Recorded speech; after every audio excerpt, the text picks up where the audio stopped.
আমাদের ইদারের এক মৌলবী আছে, এরম গাল ফাঁক করে বড় বড় কথা বলে।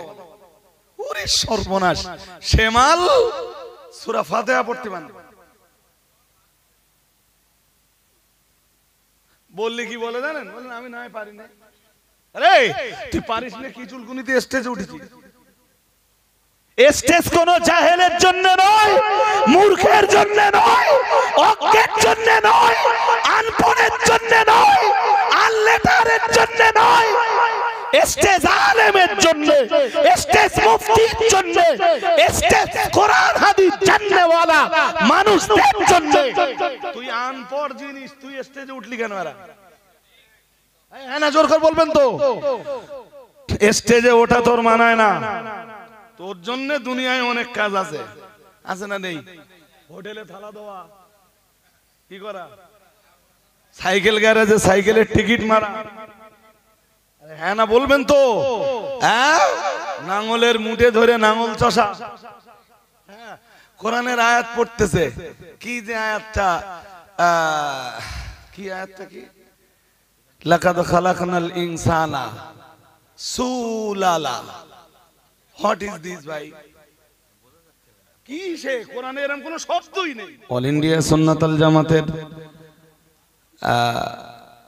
সদস্য বলি, সমর্থক বলি, ভক্ত অনুরক্তদেরকে কথা বলি, তাদের কাছে সাহায্য নিয়ে, সহযোগিতা নিয়ে, তাদের পরিশ্রম নিয়ে সারা বাংলা জুড়ে বিভিন্ন প্রান্তে যেমন অনেকগুলো মেয়েদের মাদ্রাসা তৈরি করে মেয়েদের অপরিহার্য, মেয়েদের জীবনের অপরিহার্য যে এলেমগুলো, এই এলেমগুলি তাদেরকে দেওয়ার ব্যবস্থা যেমন করেছি, এটা তো সিলসিলা ফুরফুরা শরীফের মতাদর্শের মানুষদের একটা সময় ধারণাই ছিল না। এখন তো অনেকেই ফতোয়াবাজি করছে মেয়েদের মাদ্রাসার বিরুদ্ধে। ভাই কি বলি বলেন দিন, তারা একটু অর্ধেক মূর্খ না, একদম আকাট মূর্খ। আকাট মূর্খ না হলে তারা এই শিক্ষা ব্যবস্থার বিরুদ্ধে অন্তত ফতোয়াবাজিটা, বলুন ঘুম পাচ্ছে নাকি? তা আমি তো বললাম যে আমি ওয়াজ করবো না, দেখেন আমি ওয়াজ করবোই না। এসছি যখন কটা মনের কথা কিছু আপনাদেরকে শেয়ার করছি, মনের কিছু কথা নিজেদের ভিতরে একটু ভাগাভাগি করে নিচ্ছি। ফতোয়া কি? ফতোয়া হলো এক ফতোয়া, এরা স্টেজে উঠে মেয়েদের ওয়াজ করা জায়েজ করে দিয়েছে। এক মৌলবীর ফতোয়া। তা মৌলবীর জীব যখন আছে, মৌলবী যা ইচ্ছা বলতে পারে। সারা বাংলা জুড়ে একটাও রেকর্ড আছে যে আমাদের যেমন চিশতিয়া মাদ্রাসাতুল বানাত, জেবুন্নেসা মাদ্রাসাতুল বানাত, আমিনিয়া মাদ্রাসাতুল বানাত, দক্ষিণ বরুণী বালিকা মাদ্রাসা, খাদিজাতুল কুবরা বালিকা এতিমখানা ও মাদ্রাসা, ফাতেমাতুজ জোহরা মাদ্রাসাতুল বানাত, হালিমাতুস সাদিয়া গার্লস ইনস্টিটিউট, তারপরে মা আমেনা মাদ্রাসাতুল বানাত। আমাদের এই যতগুলি মেয়েদের মাদ্রাসা আছে, আমাদের মাদ্রাসাগুলোতে পড়া কোন মেয়ে বাংলার কোন স্টেজে উঠে ওয়াজ করেছে তার কোন দৃষ্টান্ত, কোন রেকর্ড কিছু আছে? হ্যাঁ না জোর করে বলতে হবে। নেই তো? নেই। আচ্ছা, দুই, আমরা আজ অবধি আমাদের মাদ্রাসা থেকে বার হওয়া জীবনতলারা এই বুখারী খুলেছে সম্ভবত 2 বছর। খাদিজা মাদ্রাসাতে বুখারী চলছে তা আজকে 6-7 বছর রানি, 6-7 বছর হয়ে গেল। এবারে আলহামদুলিল্লাহ যারা বুখারীতে উঠবে তাদের সংখ্যা প্রায় 100-100-র বেশি ছিল। কিছু গার্জিয়ান মাতব্বারি করে ভালো জায়গা পেয়েছে, মেয়ে তুলেলে বেঁধে দিয়েছে। মানে ওদের পিছনে আমার এই এতদিনের পরিশ্রম পুরো বেকার না, খানিকটা বেকার। মানে আমার ইচ্ছা ছিল যে এই মেয়েগুলো একসাথে অন্তত 100+ বুখারী ক্লাসে যাবে, তো এই 100-র কাছাকাছি 5ই নভেম্বর, সম্ভবত 5ই জানুয়ারি রবিবার, কামাল ক্যালেন্ডার আছে 5ই জানুয়ারি রবিবার কিনা, সম্ভবত 5ই জানুয়ারি রবিবার মুফতি সাহেব তাদের ইক্তেদায়ে বুখারীর দর্স দেবেন ইনশাআল্লাহ। বলুন না ইনশাআল্লাহ। বাকি অন্য মাদ্রাসাতে তো বুখারী নেই। তাহলে এ পর্যন্ত বুখারী কমপ্লিট করা মেয়ে যা বেরিয়েছে তার অধিকাংশই খাদিজা থেকে। তো খাদিজা থেকে মৌলানা কমপ্লিট করা এই মেয়েরা স্টেজে উঠে ওয়াজ করবে, এ কথা আমিও কোনোদিন বলিনি, আর আমাদের আলেমরাও কোনোদিন, জোর করে বলুন, বলেননি। তা যারা বলছে ভাই তাদের গাল আছে, জিভ আছে, ঠোঁট আছে, বলার ক্ষমতা আল্লাহ দেশে, যা মন চাই বলে লেখ। রবিবার ওই 5 তারিখ জানুয়ারির মুফতি সাহেবের সাথে ডেট করা, ওই দিন ইফতেদায়ে বুখারীটা হবে প্রায় 100 মেয়ের। ভাই এগুলো আনুষ্ঠানিক ভাবে আনা, অন্য কিছু না, জাস্ট জাতিকে একটু উদ্বুদ্ধ করা, শিক্ষার প্রতি, ইসলামী এডুকেশনের প্রতি মুসলিম কমিউনিটিকে আরেকটু অনুপ্রেরণা দান করা, মুসলিম কমিউনিটির জাস্ট আবেগটাকে একটু বাড়িয়ে দেওয়া। এই বেশি দিন হয়নি তো আমাদের খাদিজার ব্রাঞ্চ ফাতেমার 180টা মেয়ে একসাথে মুফতি সাহেব তাদের ইবতেদায়ে কোরআনের দর্স দিলেন। 180টা মেয়ে, তো আমরা কিছু করতে পারিনি ভাই। এই 180টা মেয়ের, আমার দিকে তাকান, ঘুম ঘুম ভাব নাকি? আমি বলেছি তো দোয়া করব। 180টা মেয়ের হাতে কিছু না পারলেও আমরা কোরআনটা তুলে দিতে পেরেছি তো না পারিনি? জি, কিন্তু ওই বললাম যে যাদের মুখ আছে তারা বলে যাবে। কি ব্যাপার? না, আমরা দাদা হুজুর কেবলার ওসিয়াতনামার বিরোধিতা করছি, তাদের ফতোয়া। তা ভাই দাদা হুজুর কেবলার ওসিয়াতনামা অল ইন্ডিয়া সুন্নাত আল জামাতের আলেম যারা আছেন তারা মোটেই বুঝতে পারেন না পড়ে নাকি? হ্যাঁ না কিছু বলেন না কেন?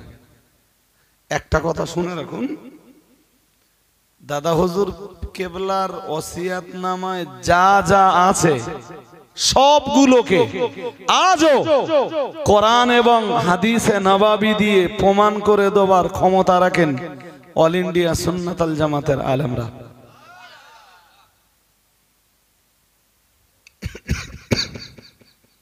দাদা হুজুর কেবলার ওসিয়াতনামার কিছু কিছু জায়গায় দেখবেন হাদিসের কিছু কোটেশন আছে, বাকি ওনার ওসিয়াত রূপেই আমাদের কাছে তা গৃহীত, বরিত এবং মানিত। কিন্তু ওনার ওসিয়াতনামা মানেই তো প্রত্যেকটা ওসিয়াতের পক্ষে কোরআন এবং সুন্নাহের কিয়াস এবং ইজমার দলিল রয়েছে। অল ইন্ডিয়া সুন্নাতুল জামাতের আলেমরা চাইলে প্রত্যেকটা ওসিয়ত কোরআন সুন্নাহ কিয়াস ইজমা দিয়ে প্রমাণ করে দেবে ইনশাআল্লাহ। আমার বলার উদ্দেশ্য ওইটা নয় ভাই, আমার বলার উদ্দেশ্য তো অল ইন্ডিয়া সুন্নাতুল জামাতের আলেমরা কি এই 4 নম্বর ওসিয়াতটা কি 3 নম্বর ওসিয়াতনামাটা এটা কি বোঝে না? বেপর্দা হয়ে মেয়েরা কলেজে পড়তে যাচ্ছে, তাতে হুজুর কেবলার ফতোয়া নেই। অর্ধনগ্ন হয়ে হাই স্কুলে পড়তে যাচ্ছে, তাতে হুজুর কেবলার কোনো ফতোয়া নেই। ফতোয়া কোন জায়গায়? পর্দার সঙ্গে পুরুষ লোকের কাছ থেকে শিখলি দোষ সেইটা, এই হচ্ছে ফতোয়া। আরে ভাই এ প্রশ্ন করবে কে? ওতেই কিছু দেশের কিছু গোমলা আছে সুবহানাল্লাহ পড়তেছে, আর নাম বলা হচ্ছে তো দাদা হুজুর কেবলার। আমার কথা বোঝেননি?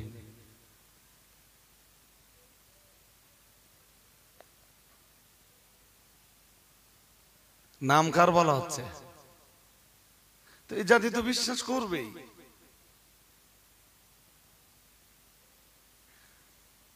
এই স্কুলগুলোর ইউনিফর্ম দেখেছেন?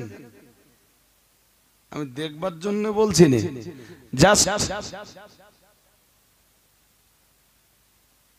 কিসের জন্য বলছি?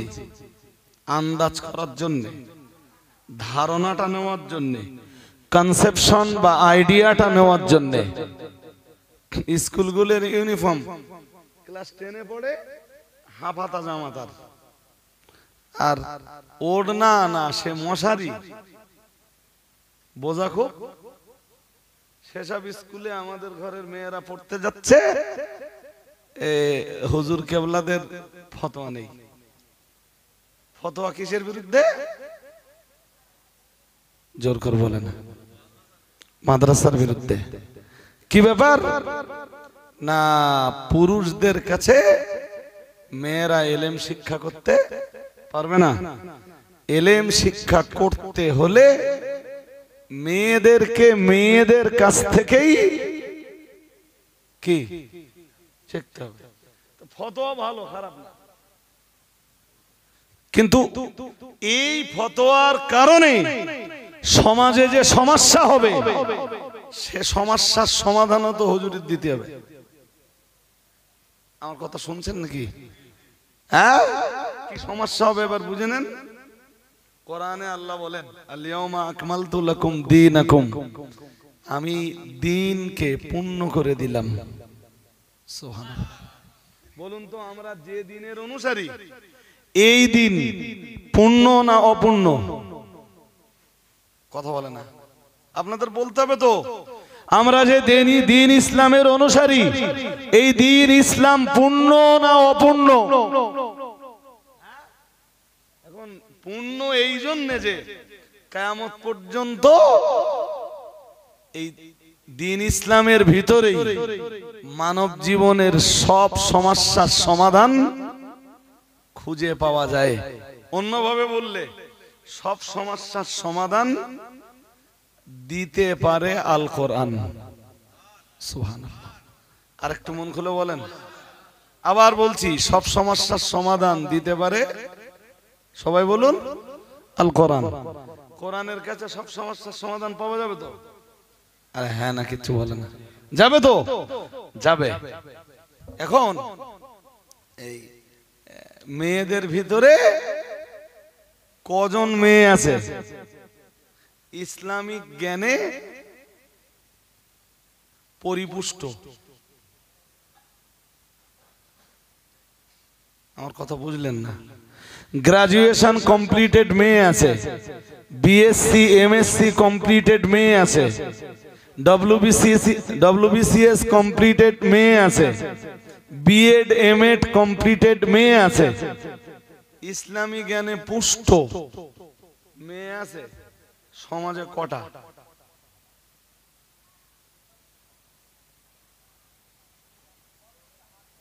তাহলে হুজুর ফতোয়া এখন কি হবে? মহিলা যদি না পাওয়া যায়, যারা ইসলামী জ্ঞানে পুষ্ট, এরকম মহিলা যদি না পাওয়া যায়, তাহলে আমার সমাজের মেয়েরা কি লেখাপড়া শিখবে না? হুজুর কলেজে যাব, সেখানে মদ্দা লোক পড়াচ্ছে, ইউনিভার্সিটিতে যাব, সেখানে মদ্দা মানসি পড়াচ্ছে, হাই স্কুলে যাব, সেখানে মদ্দা মানসি পড়াচ্ছে, হাই মাদ্রাসায় যাব, সেখানে মদ্দা মানুষই পড়াচ্ছে, সিনিয়র মাদ্রাসায় যাব, সেখানে মদ্দা মানুষ পড়াচ্ছে, কোন টিউটরের কাছে যাব, সেখানেও মদ্দা মানুষ পড়াচ্ছে। আমাদের ঘরের মা বোন যারা, মেয়ে যারা, এরা হুজুর পড়তে যাবে কোন জায়গায়? সমস্যাটা সমাধান তুমি করে দাও। ইসলাম তো কোনো নট কমপ্লিটেড রিলিজিয়ান নয়, ইসলাম তো একটা কমপ্লিট রিলিজিয়ান। কোরআন যেখানে বলেছে আল ইয়াউমা আকমালতু লাকুম দীনাকুম, আজ আমি আল্লাহ তোমাদের জন্য তোমাদের ধর্মকে পূর্ণ করে দিলাম। তাহলে এই সমস্যার সমাধানটা কি? তোমরা যা পারো করো গে যাও, আমি তো বলতে পারবো না। আমি আমার ফতোয়ার জায়গায় আমি ঠিক আছি। What is this? ধর্ম নিয়ে আড্ডা মারা হচ্ছে। আমি একটা ফতোয়া দেওয়ার পরে আমার ফতোয়ার পক্ষে বিপক্ষে যদি কোনো প্রশ্ন গজায়, তার সমাধানও আমার দিতে হবে তো? আরে হ্যাঁ না জোর করে বলে না, দিতে হবে না? হবে না? তো হুজুর তোমরা এসব ফতোয়ার বিপক্ষে যে সব প্রশ্ন গজাচ্ছে, ফতোয়া তোমরা দিচ্ছ, আর পরের ফতোয়ার জবাবগুলো কি ফেরেশতাদের কাছ থেকে নেব?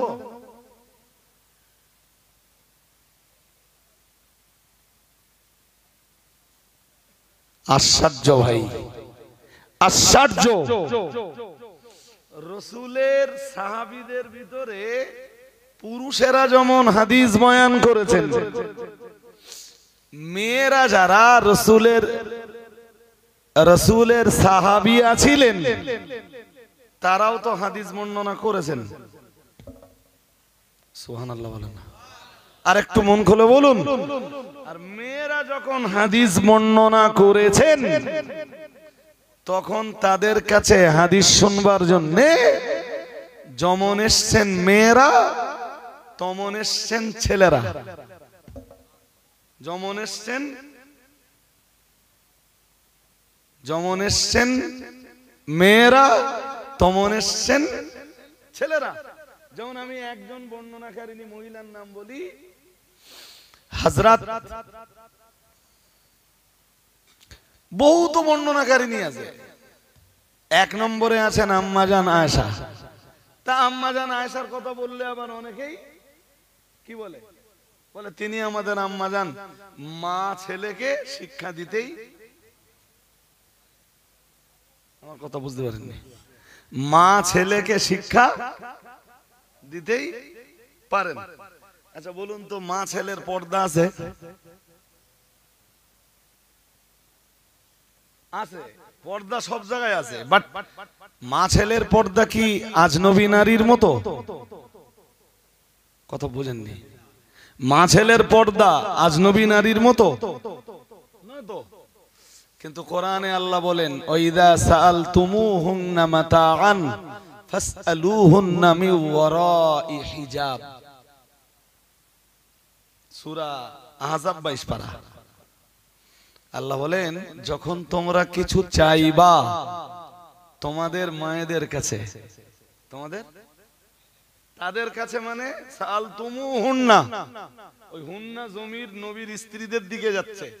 যখন তোমরা তোমাদের নবীর স্ত্রীদের কাছে কিছু চাইবা, ফাসআলুহুন্না মিন ওয়ারাই হিজাব, পর্দার বাইরে থেকে চাও। পর্দার, আচ্ছা আমি আমার মায়ের কাছে কিছু চাইবো, পর্দার বাইরে থেকে চাইবো? হ্যাঁ না বলে না? হ্যাঁ, তাহলে এর মানে এটা দাঁড়ালো যে একদিক দিয়ে রাসূলের স্ত্রীগণ तमाम পৃথিবীর পুরুষদের মা যেমন, অন্যদিকে রাসূলের স্ত্রীদের কাছে কিছু চাইতে গেলেও পর্দার আড়াল থেকে চাইতে হবে, এটাও কোরআনের বিধান। বুঝতে অসুবিধা হচ্ছে? অসুবিধা হয় না তো? এরপরেও আম্মা আয়েশা থেকে বহু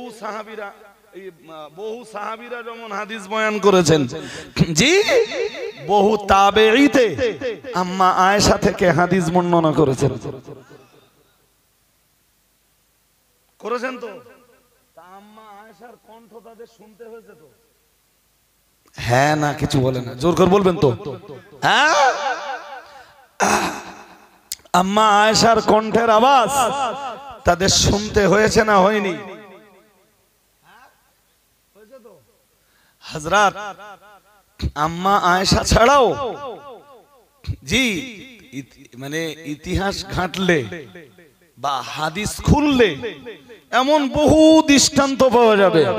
বুখারীতে পাওয়া যাবে, মুসলিমে পাওয়া যাবে, আবু দাউদে পাওয়া যাবে, নাসাইতে পাওয়া যাবে, ইবনে মাজাতে পাওয়া যাবে, মুয়াত্তা মালিকে পাওয়া যাবে, জি শরহ মানিল আসারে পাওয়া যাবে। পৃথিবীর প্রামাণ্য হাদিসগুলো ঘাটলে পাওয়া যাবে বহু মেয়েরা হাদিস বর্ণনা করেছেন, আর তাদের কাছ থেকে হাদিস শুনেছেন পুরুষেরা। হতে পারে তাদের ভিতরে তাদের ছেলে আছে, হতে পারে তাদের ভিতরে তাদের ভাই আছে, মানে মায়ের থেকে ছেলে হাদিস বর্ণনা করছেন, বোনের থেকে ভাই হাদিস বর্ণনা করছেন, জি স্ত্রী থেকে স্বামী হাদিস বর্ণনা করছেন। এরপরেও দেখা গেছে যে এমন বহু পুরুষ তাদের থেকে হাদিস বর্ণনা করছেন যারা ওই মহিলার স্বামী নন, যারা ওই মহিলার সন্তান নন, যারা ওই মহিলার জি বেটা নন, যারা ওই মহিলার ভাই নন। দ্যাটস মিন আজনবী পুরুষ। তারা মহিলা সাহাবীদের থেকে হাদিস বর্ণনা করছেন। তো এর মানে তো এটাই দাঁড়ালো মেয়েদের কণ্ঠের আওয়াজ তাদেরকে শুনতে হয়েছে।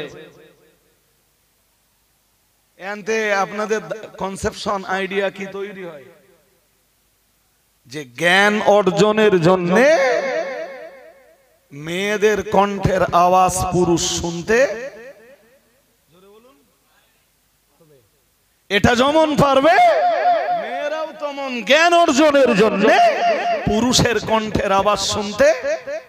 খোদ রাসূল যখন ওয়াজ করতেন, বুখারীতে তো হাদিস এসেছে যে রাসূল শুনছেন নাকি, আমি ওয়াজ করতে বসিনি বলেছিলাম, বাট কথায় অনেকটা কথা বেড়ে গেছে। বুখারীর হাদিসে এসেছে ঈদুল ফিতর অথবা ঈদুল আযহার দিন রাসূল ঈদগাহে যাচ্ছেন, তো তৎকালীন সময়ে মেয়েরা যেত। হ্যাঁ না কিছু বলে না? হ্যাঁ, আচ্ছা বলুন তো, হাদিস শরীফে এসেছে রাসূল তার রাসূলে পাকের যুগে রাসূল বলতেন যে যেসব মেয়েদের হায়েত চলছে, ঘুম পাচ্ছে না তো? পাচ্ছে? বলতেন যেসব মেয়েদের হায়েত চলছে তাদেরকেও তোমরা মসজিদে নিয়ে আসবা। শুনছেন নাকি? হায়েজ বুঝেন? সবাই বুঝতে পারেনি। হায়েজ হলো মেয়েদের ওই পিরিয়ডটা, যে পিরিয়ডটা মেয়েদেরকে অনিবার্য কারণে অপবিত্র হতে হয়। ওই পিরিয়ডে রাসূল বলতেন ওই পিরিয়ডেও মেয়েদেরকে মসজিদে আনবা, আসতে বলবা। ওই পিরিয়ডে ওদের নামাজ আছে, তো মসজিদে কি করতে আসবে? ওদের মসজিদে আসবার কারণ ছিল রাসূলুল্লাহ যা আলোচনা করবেন বা ইলমের যে অংশগুলো মসজিদে নবাবিতে আলোচিত হবে, মেয়েরা যেন সেগুলোতে শরীক হতে পারে। আর একটু মন খুলে বলেন, ওই তো বুখারীর হাদিসে এসছে, মিশকাতেও এসছে, আলেম যারা তারা জানবেন, রাসূল ঈদের দিন ঈদগাতে যাচ্ছেন, তো তৎকালীন মেয়েরা যেত মসজিদে, মসজিদে বলি ঈদগাতে বলি, যদিও আজকের দিনে আর মেয়েদের ঈদগাতে যাবার অনুমোদন নেই, তো রাসূল যেতে যেতে বললেন, ইয়া মাশারান নিসা, হে মেয়েরা। কাদের জন্য ওয়াজ করছেন? জোর করে বলে না, কাদের জন্য ওয়াজ করছেন? মেয়েদের জন্য। বললেন, ইয়া মাশারান নিসা, হে মেয়েরা, তাসাদদাকনা, বেশি করে দান করো, কারণ আমি যেদিন জাহান্নাম পরিদর্শনে গেলাম তোমাদেরকে বেশি জাহান্নামী দেখলাম। এই পর্যন্ত যখন শেষ হলো, কুল্লা বিমা ইয়া রাসূলুল্লাহ, মেয়েরা জিগালো, হুজুর আপনি তো মেয়েদের মেরাজের রাত্রে বেশি জাহান্নামী দেখলেন, কিন্তু আমরা কি সওয়াল করতে পারি? আমরা কি জানতে পারি? আমরা কি জিজ্ঞাতে পারি? আমরা কি আপনাকে জিজ্ঞাসা করে জেনে নিতে পারি মেয়েদের বেশি বেশি জাহান্নামের কারণ কি? কাকে জিজ্ঞেস করছেন? জোর করে বলে না, রাসূলুল্লাহকে। এবার বলেন, মদিনার মেয়েরা জি খোদ রাসূলুল্লাহকেও তাদের অজানা জিনিস জানবার জন্য জিজ্ঞেস করতে লজ্জা পেতেন না। সুবহানাল্লাহ। নবীর পরে সেসব বন্ধ হয়ে গেছে, কথা বলে না। পর্দার আড়াল থেকে মেয়েরা তৎপরবর্তী যুগে জি ইসলামিক স্কলার যারা, পরবর্তীকালে আর মেয়েরা জিজ্ঞেস করতে পারবে, কথা বলেন, আঙ্গা মৌলবীর ফতোয়ায় তাই হবে। কি আশ্চর্য বলেন দিন, মৌলবী এদিক ফতোয়া দিচ্ছে মেয়েগা মাদ্রাসা, এই ভাব চালান যাবে না। মৌলবী সেখানে দাউদ করলে আবার আসবে, মৌলবীর পাল্লায় পড়লো, পরিষ্কার বলে দেওয়া তো ভালো। ও ভাই তুমি হারাম কাজ করতেছো, তোমার অন যাবো না, আগে ওইটা বন্ধ করো, তোমার যাবো। হ্যাঁ না বলবেন তো? হ্যাঁ, মৌলবী ফতোয়া দেওয়ার সময় দিচ্ছে এসব হারাম। কেন হারাম? কাইম সাহেব করে স্থায়ী হারাম, মাতিন সাহেব করে স্থায়ী হারাম, রজব আলী সাহেব করেছে, আর এক সাহেব করলে ওটা হারাম না। ওটা কি? ওটা হ্যাঁ, তুমি ওখানে নিয়ে এবার আমার দাউদ করবা, ওখানকার জন্য আমার দাউদ করবা, খেতি দেবা, আমার আপ্যায়ন করবা, যত্ন খাতির করবা, তোয়াজ খাতির করবা, মেহমান নামাজি করবা, আমার পকেট ভর্তি করে টাকা দেবা, সব জায়েজ। এসব মৌলবীরে দুনিয়ার মানুষের কাছে জবাব দিতে না হলেও আল্লাহর কাছে জবাব দিতে হবে। সন্দেহ আছে? বলেন না কেন? হ্যাঁ, এই আমাদের ইদারের এক মৌলবী আছে, এরম গাল ফাঁক করে বড় বড় কথা বলে, ওরে সর্বনাশ। শেমাল সূরা ফাতিহা পড়তে পারে, বললে কি বলে জানেন? বলেন আমি নাই পারি না। আরে তুই পারিস না, কি চুলকুনিতে স্টেজে উঠেছিস? স্টেজ কোন জাহেলের জন্য নয়, মূর্খের জন্য নয়, অজ্ঞের জন্য নয়, আনপড়ের জন্য নয়, আনলেটারের জন্য নয়, স্টেজ আলেমের জন্য, স্টেজ মুফতির জন্য, স্টেজ কোরআন হাদিস জাননেওয়ালা মানুষদের জন্য। তুই আনপড় জিনিস, তুই স্টেজে উঠলি কেন? হ্যাঁ না জোর করে বলবেন তো? স্টেজে ওঠা তোর মানায় না, তোর জন্য দুনিয়ায় অনেক কাজ আছে, আছে না নেই? হোটেলে থালা দেওয়া, কি করা, সাইকেল গ্যারেজে সাইকেলের টিকিট মারা, হ্যাঁ না বলবেন তো? হ্যাঁ, নাঙলের মুঠে ধরে নাঙল চষা, হ্যাঁ, কোরআনের আয়াত পড়তেছে, কি যে আয়াতটা, কি আয়াতটা কি? লাকাদ খালাকনাল ইনসানা সুলালা, হোয়াট ইজ দিস ভাই? কি সে কোরআনে এরকম কোনো শব্দই নেই। হ্যাঁ, কখনো কখনো আমাদের কখনো এরকম হয় যে হয়তো একটা অক্ষর ছেড়ে গেছে, মিসম্যানেজ, একটা শব্দ ছেড়ে গেছে, আমাদের যায় যেতে পারে জি, কিন্তু এ কোন ধরনের শব্দ? সুলালা।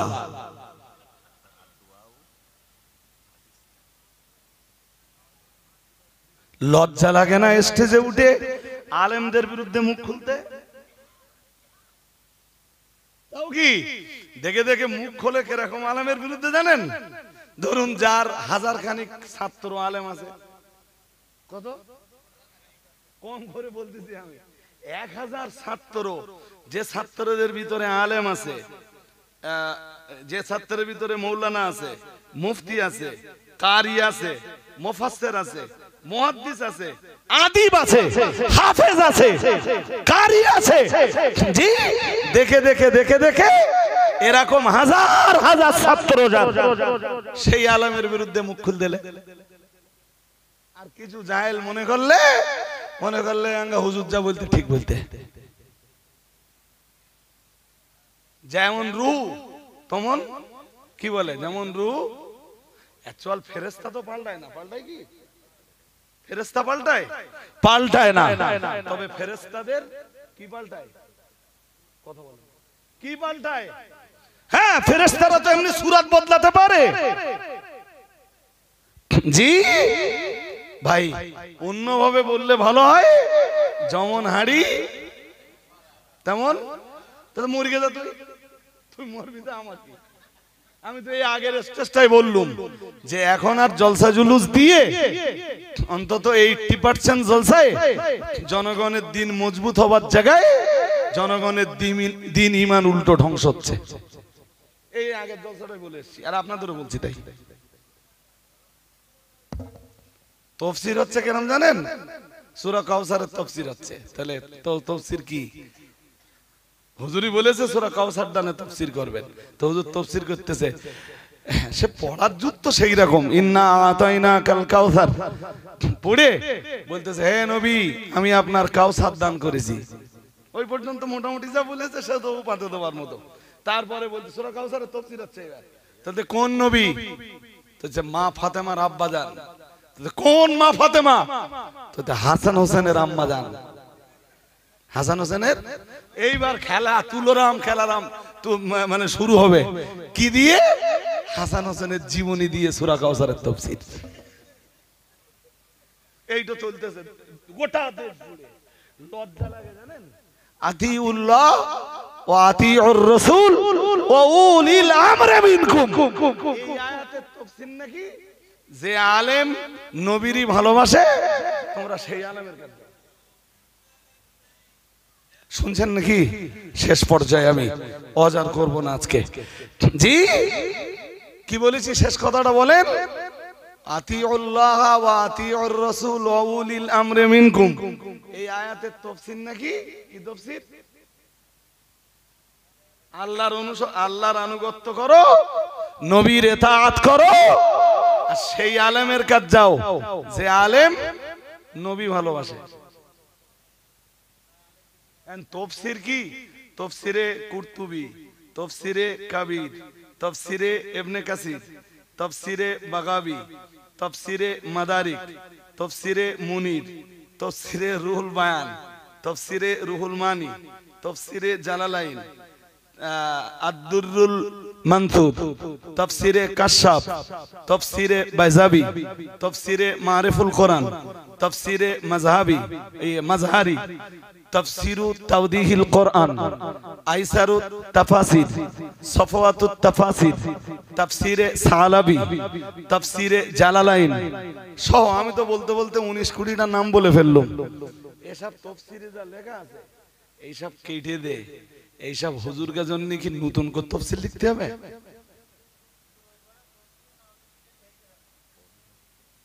আমার কথা শুনছেন নাকি? হ্যাঁ, এ কি নতুন করে তফসির রচনা করতে হবে? আর এদের এই বানোয়াট মন গড়া তফসিরের এগেনস্টে কথা বললেই জি, এরা ভাবে আঙ্গা বিরুদ্ধে লেগেছে, আঙ্গাও লাগ দিয়াবে। হাজেরিন, কথা বলার একদম ইচ্ছা ছিল না, তাও ইচ্ছার বিরুদ্ধে বেশ কিছুক্ষণ কথা বলে ফেলেছি। ভাষাগত ত্রুটি ক্ষমা করুন।